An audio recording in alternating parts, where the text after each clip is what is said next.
I just wanted to feel alive. She shrieked after cheating on our vacation, so I flew home alone and sold her, alive, self's furniture. Now she's homeless, and I'm planning a real trip. Hey viewers, before we move on to the video, please make sure to subscribe to the channel and hit the like button if you want to see more stories like this. Thanks. Hey Reddit, throwaway for obvious reasons. I'm a 29-year-old software developer, and until a couple months ago, I thought I had a pretty solid life. Stable job, decent apartment in the city, and a girlfriend of 3 years named Zoe. We met in college. She was this vibrant art major who always talked about chasing dreams and living without regrets. I was the practical one, the guy who made sure bills were paid and plans were in place. Looking back, I realized I was basically her safety net while she flirted with the idea of excitement without ever committing to it. From the start, I was all in. Zoe had a rough patch after graduation, lost her entry-level graphic design gig during the pandemic, struggled with freelance work that never quite took off. I covered her share of rent more times than I can count, even when it meant dipping into my savings. Flashback to last year. She was depressed, scrolling through social media, envying all these influencers jetting off to exotic places.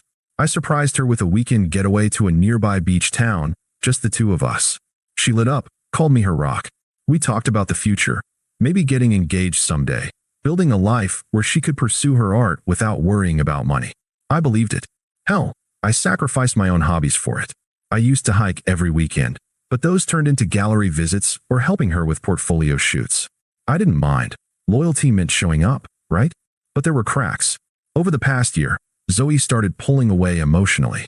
She'd make these offhand comments comparing me to other guys. Look at that adventurer on Instagram. He's living, not just existing, she'd say while we were curled up watching Netflix. Or during dinners with friends, she'd laugh about how predictable our routine was, like it was a joke. I brushed it off as her quirky sense of humor, but it stung. She'd flirt a bit at parties, nothing overt, but enough to make me question if I was enough. I confronted her once, gently, and she dismissed it. Babe, you're overthinking. I just like people watching. Deep down, I felt like a backup plan, but I stayed committed. Poured more into us to fix it. That's why I planned this group vacation. It was meant to be a reset. 6 of us total. Me, Zoe, our mutual friends Mike and his girlfriend Sarah, they're solid, been together forever, and another couple, Jen and Tom, who we met through work happy hours. I booked a week at this tropical resort, vague spot with beaches, pools, and all-inclusive vibes. It wasn't cheap. I covered most of Zoe's costs since her freelance was spotty. This is our chance to feel alive, I told her as we packed. She grinned and kissed me, saying, finally, some adventure. The group was excited too. We had a group chat buzzing with memes and itineraries. I pictured lazy days by the pool, nights dancing, maybe even a quiet moment where I'd hint at rings. Stupid, in hindsight. We flew out, and the first couple days were magic. Snorkeling, group dinners, Zoe and I stealing kisses under palm trees. She seemed happy, posting selfies of us with captions like, "Paradise with my favorite." But by day 3, things shifted. Zoe started hanging out more at the resort bar without me. I'd wake up to her slipping back into the room late, smelling like rum and sunscreen. Just chatting with the locals, she'd say, brushing it off. Our friends noticed too. Mike pulled me aside once, asking if everything was cool. I shrugged it off, not wanting to ruin the vibe. But inside, confusion brewed. Why was she distancing herself here, of all places? This trip was for us. Then came the bombshell. It was midway through the week, a sunny afternoon by the main pool. The group was lounging, beers in hand, music blasting. Zoe had vanished earlier, saying she was grabbing a drink. Hours passed. Jen texted the group chat. Anyone seen Zoe? She's not answering. I try not to panic, but my gut twisted. Finally, around sunset, she strolled back, arm in arm with this random guy from the resort. Tall, tanned, with that effortless vacation charm, probably mid-30s, looked like he lived out of a backpack. Our friends went silent. I felt the air suck out of my lungs. She didn't even look guilty. Plopped down on a lounger next to me, still giggling from whatever they'd been up to. The guy, let's call him Jake, hovered awkwardly before wandering off after a nod from her. What's up? She asked the group casually, like nothing happened. Sarah broke the ice. Zoe, what the hell? You've been gone all day. Zoe rolled her eyes, then turned to me with this smug smile. That's when she launched into it. right there in front of everyone. No privacy, no remorse. Just pure dismissal. She leaned back, sipping her drink, and said, "Okay, fine. Let's address the elephant. Alex, I hooked up with Jake last night. And today, it just happened." The words hit like a slap, but she kept going, her voice rising like she was delivering some profound TED talk. "Life is short, you know. I shouldn't be tied down. We've been together forever, and it's comfortable, but comfort isn't living. Jake gets that. He's free, spontaneous. He makes me feel alive, not just settled." I stared at her, the confusion turning to a dull ache in my chest. Our friends shifted uncomfortably. Mike muttered something under his breath. But Zoe wasn't done. She waved her hand dismissively. "Don't look at me like that. This isn't about you being a bad guy. You're great, reliable, sweet. But I need more. Experiences, passion. Remember how I always talk about not regretting things? Well, tying myself to one person forever? That's a regret waiting to happen. Jake and I clicked instantly. He's staying here a few more days, so I'm going to crash with him. You guys can enjoy the rest of the trip without the drama." Jen jumped in, voice sharp. "Zoe, that's messed up. We all came here together." "And Alex," Zoe cut her off, smirking. "Oh, come on, Jen. Don't be dramatic. Alex will be fine. He's always fine. This is my life, my choice. I deserve to chase what excites me, not play house forever." She turned back to me, her tone twisting into that manipulative edge she pulled out sometimes. "Babe, you get it, right? We've grown apart. You're all about stability, job, routine. But me? I want fireworks. Jake's got that. It's not cheating if it's fate or whatever. Life's too short to settle for safe." The hypocrisy burned. Settle? I'd given up safe to support her dreams, but now I was the boring one. Flashback hit me hard. Months ago, when she was broke and crying over rejections, I held her and said, "We'll get through this together." Now, here she was, shredding it all publicly. The group chat blew up silently on our phones, Sarah texting me, "WTF, Alex?"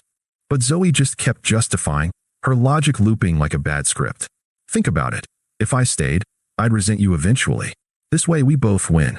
You find someone who wants your kind of life, and I get to breathe. No hard feelings." Tom tried to mediate. "Zoe, at least talk to him privately.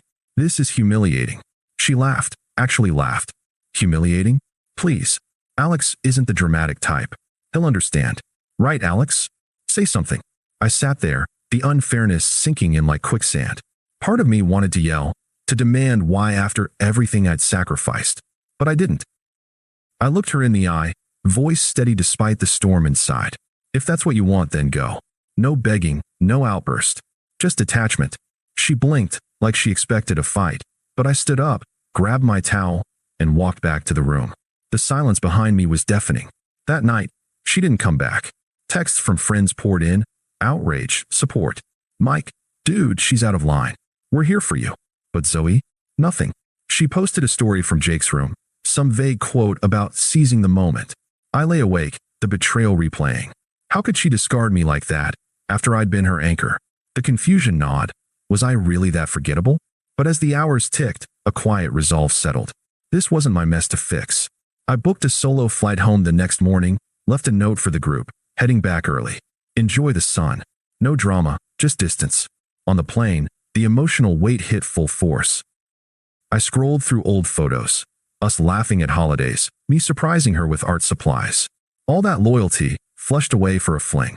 It felt so undeserved, so cruel. But I didn't spiral. Instead, I started planning. By the time I landed, I decided, no confrontation, just detachment. I called a moving company, packed her stuff into storage, paid the first month as a final courtesy, and changed the locks. Her key friends? I'd deal with that later. For now, I needed space to breathe. Back home, the silence in our apartment was deafening. No more of her scattered art supplies or half-finished canvases cluttering the living room. I'd boxed it all up methodically that first day, clothes, books, even the coffee mug I'd bought her on our first anniversary. The movers were efficient. By evening, her stuff was in a storage unit across town. I texted her the access code and address, nothing more. Your things are here. First month paid. No emotion, no accusations. Just facts. Then I changed the locks, not out of spite, but to protect my peace. She didn't deserve a key to my life anymore. I didn't spiral into anger or self-pity, though the temptation was there. Instead, I sat with it. The betrayal, the confusion, the sheer unfairness. Why me? I'd been the one holding things together, sacrificing weekends to help with her portfolio, even co-signing a loan for her art classes when her credit was shot. Flashback to 6 months ago. She was stressed about a deadline, so I stayed up late formatting her submissions while she slept. "You're my hero," she'd whispered then. Now, I was the villain for being safe. It hurt, deep in a way that made my chest tight. I wandered the empty rooms, replaying her poolside speech. Life is short. I shouldn't be tied down. The hypocrisy gnawed at me. She'd been happy to tie me down as her financial crutch. But I didn't call her, didn't post vague rants online or vent to mutuals beyond the basics. Mike and Sarah checked in via text. We're flying back early too. Zoe's being an ass. They filled me in on the resort fallout. Apparently, she'd spent the rest of the trip glued to Jake, ignoring the group, even skipping a planned excursion we'd all paid for. Jen and Tom were pissed. The vibe turned toxic. "She's acting like it's her solo honeymoon," Sarah said in a voice note. I appreciated the support, but I kept my responses short. "Thanks. Handling it." Inside, the emotional middle stretched out like a fog. Days blurred, work from home, gym sessions to burn off the restlessness, late nights staring at the ceiling. Was I naive for trusting her? The silence amplified the doubts, but it also cleared space. I started reclaiming my time, signed up for a hiking group, dusted off my old camera. Small steps, but they felt like breathing again. A week passed before reality caught up with her, I guess. The group returned, and that's when the karma started rolling in, slow at first, then like a tidal wave. From what Mike pieced together, he stayed neutral-ish at first. Jake ghosted her the second his flight landed. Turned out he was just a vacation bro from some Midwest town, not the free spirit she'd romanticized. No calls, no texts, blocked her on everything after a quick, fun times, but back to reality. She tried playing it cool in the group chat, posting Valkyrie glow fading, LOL, but the cracks showed. Then she got home, or tried to. Our apartment key didn't work, obviously. She blew up my phone that night, but I'd already muted her. The next day, Sarah filled me in. Zoe showed up at their place, fuming about the locks, demanding my number unblocked. But the real hit? Our friends turned on her. Jen and Tom, who'd witnessed the poolside humiliation, called her out in the chat. "You embarrassed all of us, Zoe." Ditching the group for a fling? Classy. Mike admitted even he was done defending her after she tried guilting him. "You guys are overreacting. It's not like I murdered someone." Word spread. Mutual acquaintances from her art circle heard about the public betrayal and distanced themselves. "No one wants drama like that," Sarah said. Worse for her, work imploded. She'd no-showed freelance deadlines during the extended stay with Jake, and her main client dropped her. Bills piled up. Turns out, she'd been relying on my half of everything. Without me, she was scrambling, crashing on her sister's couch in the suburbs. Isolated, broke, reputation in tatters. It was ironic, almost poetic. Her quest to feel alive left her more stuck than ever. I didn't gloat, just observed from afar, focusing on my own arc. The fog lifted gradually. I landed a side project at work, started planning a solo backpacking trip. Life without her baggage. Liberating. The reconciliation attempts started subtle, then snowballed into desperation. First came the texts, a day after she discovered the storage unit. My phone buzzed late at night. "Alex, WTF? You moved my stuff? That's low. We need to talk." I didn't respond. Then calls, voicemails piling up. "Hey, it's me. Look, vacation was a mistake. Jake was nothing, just a fling. Can we meet? I miss our place." Her voice cracked a bit, but it was laced with that same entitlement, like I'd just roll over. When ignoring didn't work, she roped in her toxic crew. Her best friend Mia, always the enabler, the one who'd egged on Zoe's live free rants, texted me next. "Alex, Zoe's really sorry. She knows she screwed up.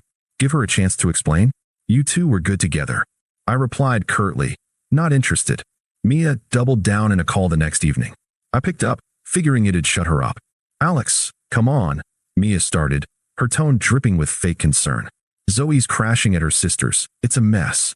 That Jake guy ditched her. Total jerk. She realizes now how stable you were. Isn't that worth talking about?" I kept my voice even. "Mia, she made her choice. Publicly." She huffed. "God, you're being so stubborn. It was just a vacation thing. Life's short, people make mistakes." She's crying every night. Her sister's yelling at her too. Emma thinks you overreacted with the storage. Tell Zoe to handle her own business, I said, and hung up. That lit the fuse. Zoe's next attempt was a barrage of messages, escalating from pleading to pissed. Fine, ignore me. But you can't just erase me like this. I helped make that apartment home. Then, please, Alex. I'm sorry. Jake was an idiot. I see that now. Let's grab coffee. I need my stuff back, and us. Hypocrisy at its finest. Now she wanted stability after torching it. A few days later, her sister Emma got involved, showing up unannounced at my work's coffee shop downstairs. I guess Zoe fed her the address. Emma's always been unpleasant, the type to bulldoze conversations. She cornered me during lunch break. Alex, this is ridiculous, she snapped, arms crossed. Zoe's my sister, and you're treating her like trash. Moving her out without warning? That's theft-level petty. It's not theft, I replied calmly, sipping my coffee. Her stuff's safe. She can get it any time. Emma leaned in, voice rising. She told me everything. How you were boring her, but now she's the villain? Grow up. She wants to come back, fix things. You owe her that much after 3 years. I met her glare. I don't owe her anything. She chose Jake, remember? Life's short. You're heartless, Emma spat. She's broke because of this. Friends ditched her, job's gone. Help her out, at least. That's on her, I said firmly, standing up. Tell her to stop sending people. It's over. I walked away, heart pounding but composed. Her attempts were revealing true colors, anger bubbling under the desperation. The peak came via the group chat, where mutual friends tried mediating. Sarah initiated. Zoe's asking us to talk to you, Alex. She's desperate. Zoe jumped in. Guys, please. Alex, I know I hurt you. But I was stupid. Jake ghosted me, and now I'm seeing how good we had it. I'll change. No more flings, promise. Can we meet? I love you. Jen replied first. Zoe, you humiliated him in front of us. Own it. The chat turned against her, friends exposing her hypocrisy. Zoe lashed out. Screw you all. Alex, if you ignore this, you're proving you're the boring one. I deserve better than this silence. I left the chat without a word.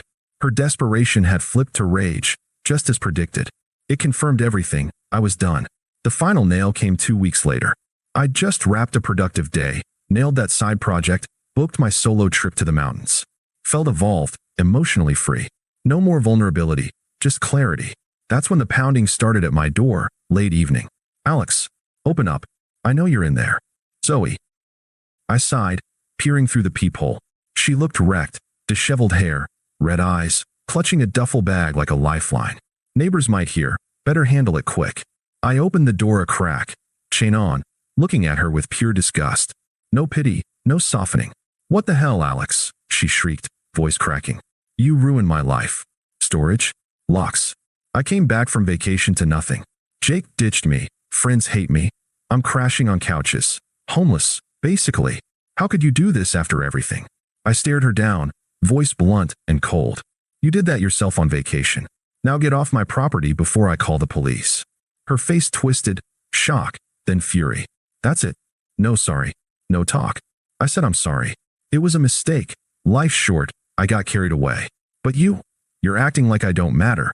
You don't, I said flatly. Not anymore. I've moved on. Built something better without your drama. She pounded the doorframe. Bullshit. You sold my furniture? Mia said you did to spite me? I need a place, Alex. Let me in. We can fix us. Didn't sell it. I corrected, though the irony hit. I donated a few pieces she never liked, but no need to explain. It's in storage. Go get it. But us? Over. You're irrelevant now. Tears streamed, but her hypocrisy shone through. Irrelevant. After 3 years? You're disgusting. I thought you loved me. Get out. I repeated, slamming the door. She banged a few more times, yelling obscenities, but I called building security. They escorted her off. Blocked her everywhere after that. No more attempts. Thanks for watching. Make sure to subscribe to the channel and hit the like button. What do you think about this story? Share it in the comments.